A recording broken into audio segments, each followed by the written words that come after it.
पुढी जोडीनं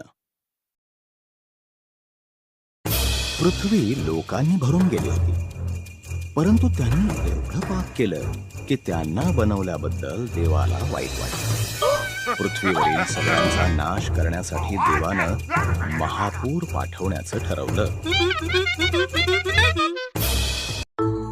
नोहा नावाचा एक मनुष्य होता.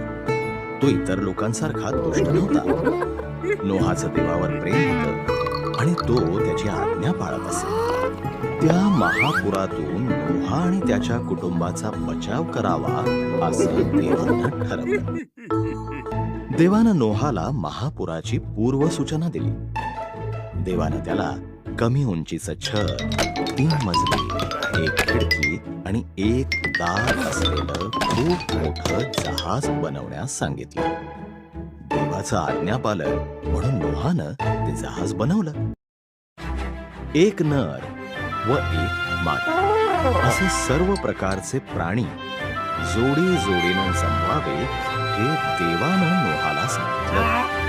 मग नोहा, त्याचे कुटुंब आणि सर्व प्राणी या जहाजात गेले. देवाने दार बंद केलं.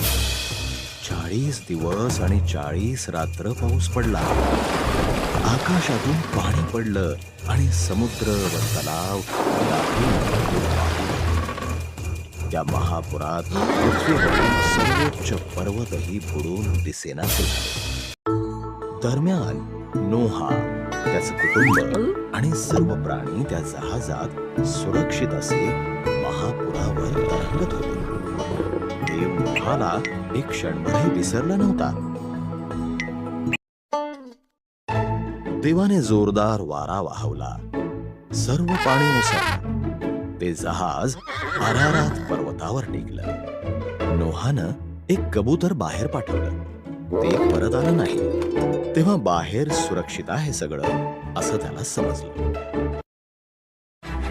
जमीन कोरडी झाल्यानंतर देवानं त्यांना बाहेर यायला सांगितलं. संपूर्ण पृथ्वीवर पुन्हा कधीच महापूर पाठवणार नाही याचं अभिवचन म्हणून त्यानं आकाशात एक मेघधनुष्य ठेवलं.